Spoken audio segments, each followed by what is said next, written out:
Bapak pernah nanya nggak sih ke anak kenapa mereka kok memperlakukan Bapak seperti itu? Ya kalau ditanya ya jawabannya begitu aja. Ya gue ini kan nggak apa-apa, cuma biasa gitu aja. Ngomongin gitu aja? Iya. Nggak ada pernah jawab apa gitu, alasannya apa? Kan biasanya kalau anak mungkin dia pasti ada yang dia rasakan apa gitu. Nggak ada. Terbuka nggak sih sama Pak Yanto sama istri? Kalau dulu-dulu sih kita terbuka, tapi begitu terakhir kita antara jarak kita memisahkan, akhirnya kita nggak terbuka. Dan waktu anak saya dua-duanya di Jakarta, tinggal satu di Jogja, akhirnya kita berbeda pendirian pendapat, dan dia tidak mau di Jakarta untuk sama-sama kita nih. Ya akhirnya saya putuskan, ya sudahlah kalau gitu kita pisah. Pisah dalam arti kata resmi gitu? Resmi. Bercerai maksudnya? Bercerai. Jadi daripada nanti kita ribut terus, masalah kamu uang juga kamu diributin, kekurangan uang karena saya ngebantu di sini di dua, di sini, di sana satu, nanti kamu di sana juga uang kurang, kamu ribut terus, akhirnya sudah kita pisah di sini. Pisahnya itu setelah yang anak pertama sama kedua itu punya masalah atau sebelum itu? Setelah punya masalah semua. Setelah punya masalah. Nah ini masih saya rekrut. Masih Bapak rawat? Masih saya rekrut, walaupun dia sudah sedemikian sedemikian. Ya? Masih saya rekrut. Nah begitu saya pisah ya sudah. Kamu jalan kamu sendiri, saya juga punya jalan saya sendiri. Itu ke istri ngomong kayak gitu? Iya. Oke, Pak Ustadz, ini gimana? Boleh seorang suami memutuskan untuk itu Pak Ustadz, menceraikan hanya karena istri nggak nurut, cuma nggak mau pindah ke Jakarta nih Pak Ustadz dari Jogja? Saya pikir bagaimanapun cerai itu tetap suatu hal yang diperbolehkan ya, dengan berbagai alasan. Meskipun ini tetap suatu hal yang dibenci Allah. Abdul halal at-tolak. Jadi sesuatu yang dibenci halal, tapi dibenci Allah ini adalah tolak. Tapi saya sebetulnya pengen tanya lebih jauh ini pada Pak Yanto. Ketika sebelum cerai ini apakah sudah diupayakan untuk bermusyawarah, berdialog apa kira-kira? Kenapa sih kok istri ngotot nggak mau pindah ke Jakarta gitu ya? Apa sudah dinasihati gimana gitu? Kira-kira apa yang membuat istri nggak mau pindah ke Jakarta? Apa ada sesuatu ya Pak Yanto? Yang pertama berat dengan orang tua. Yang pertama, dia berat dengan orang tua karena dia anak perempuan satu-satunya dan dia juga harus merawat orang tuanya sepuh. Yang pertama. Yang kedua, dia sudah tahu akan kelakuan anak-anak. Jadi dia nggak mau dipusingin lagi. Lebih bagus saya ngurusin anak yang masih sekolah satu ini. Jadi biarin dikorbanin yang dua ini, tapi yang satu ini biar lulus sekolah. Nah, tetapi di sini saya pusing, yang di sini saya pusing. Saya harus bekerja. Saya harus bagaimana untuk anak dua saya ini, tambah lagi sama yang di sana di kampung. Nah, kalau di kampung kekurangan uang, ini pasti marah dong. Ya, uangnya kemana gitu loh. Ini kok ini kagak cukup buat bayar sekolah, kagak cukup buat makan lagi, kagak cukup gitu kan. Nah, daripada pusing-pusing begitu, udahlah sekalian aja dah. Saya juga udah nggak mau pusing-pusing, udah sekalian.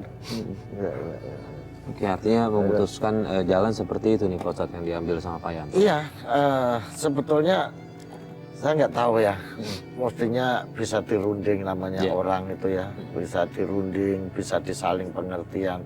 Tapi kalau memang sudah nggak ada pengertian, sudah si istri juga sesuai dengan keputusannya karena dia memang ada orang tua gitu ya. Tapi mestinya kalau memang dia harus merawat orang tua, kalau dia harus menyelamatkan anaknya sudah terkontaminasi, ini baik.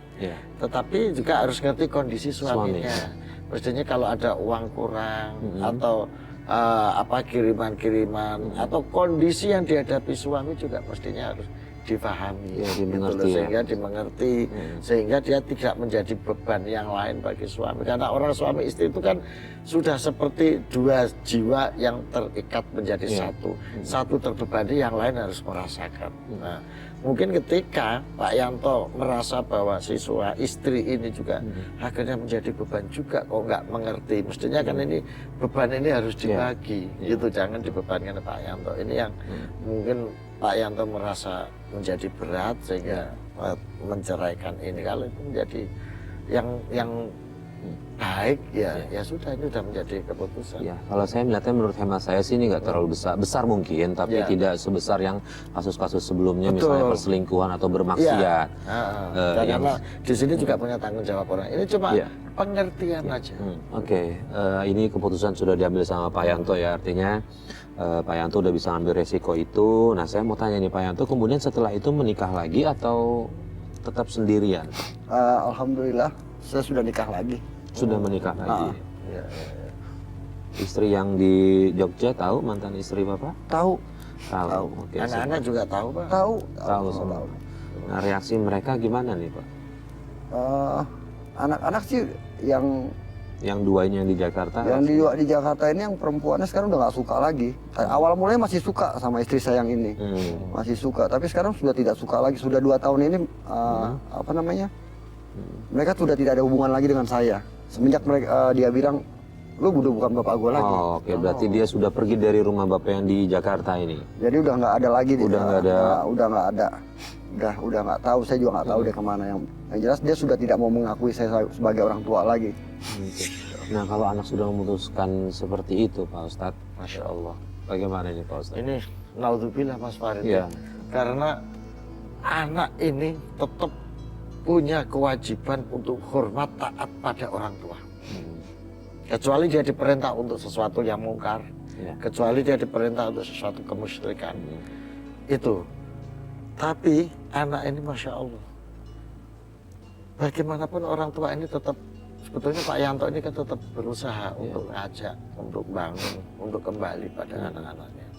Maka sekali lagi ini anak sudah tertutup mata hati dan perasaannya, gitu. Sehingga ini sudah tergolong anak durhaka kalau seperti ini, Mas Farid. Dari apa yang dilakukan Pak Yanto nih, Pak Ustadz, nilai-nilai Pak Yanto nanti apakah dia masuk lalai mendidik anak atau bagaimana nih Pak Ustadz? Ya, kalau melihat cerita yang ada ini bagian saya bisa mengatakan ini lalai dalam mendidik anak, sehingga memiliki sudah berjalan seperti itu, gitu loh. Tapi ini menjadi evaluasi bagi kita semua sebagai orang tua, bagaimana hubungan jarak jauh, pembagian tugas, saling mengerti antara suami dan istri itu menjadi sesuatu yang penting dalam mendidik anak. Oke. Pak Yanto, lalu kehidupan rumah tangga sama istri yang baru ini bagaimana?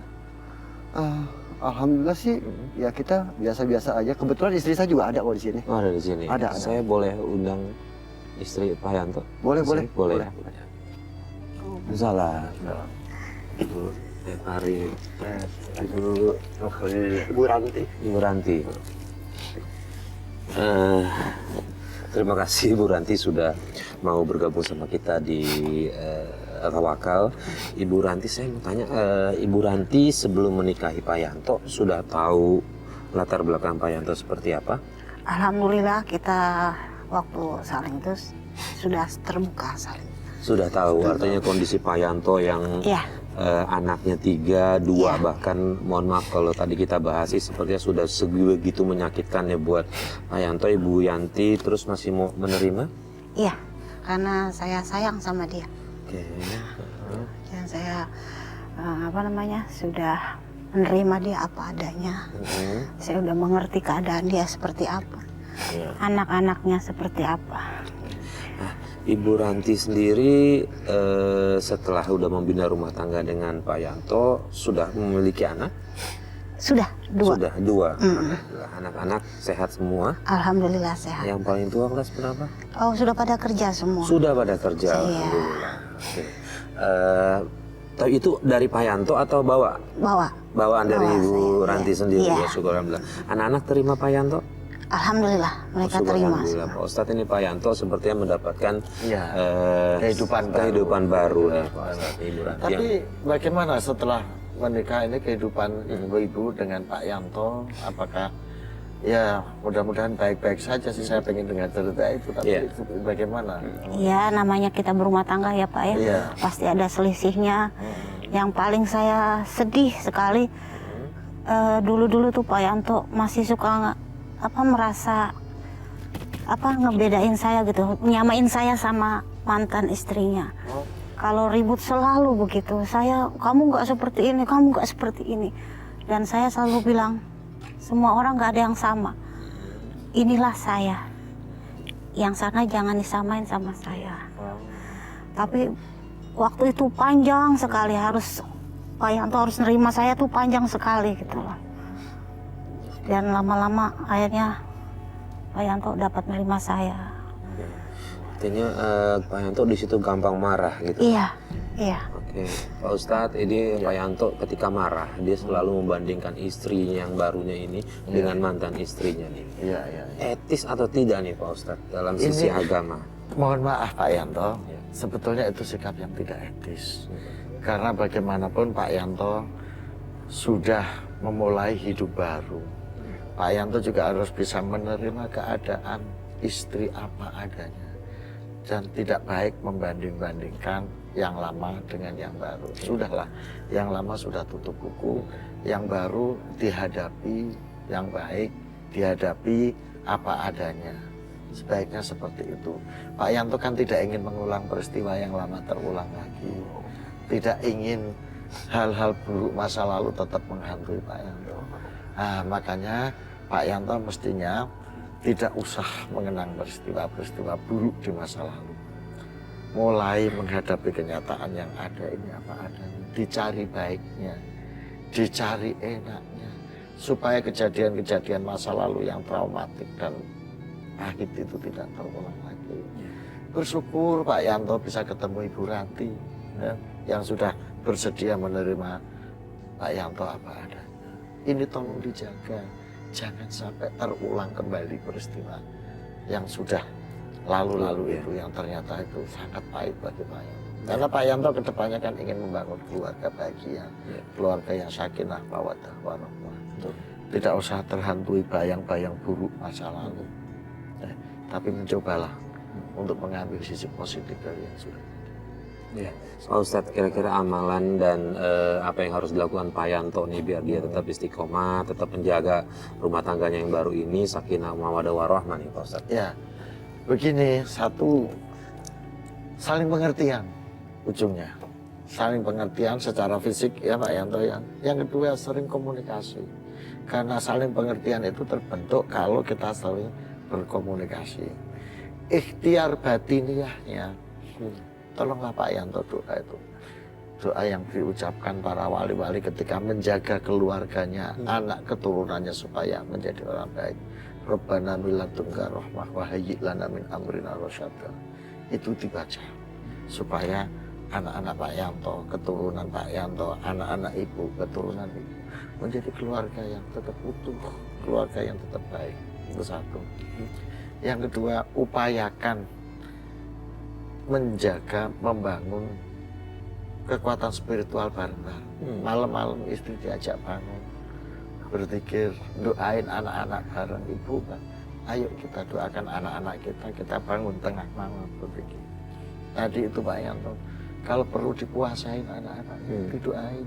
Puasa Senin Kemis, diniati bagaimana supaya anak-anak saya ini terbuka hatinya, terbuka pikirannya, sehingga bisa kembali ke jalan yang benar.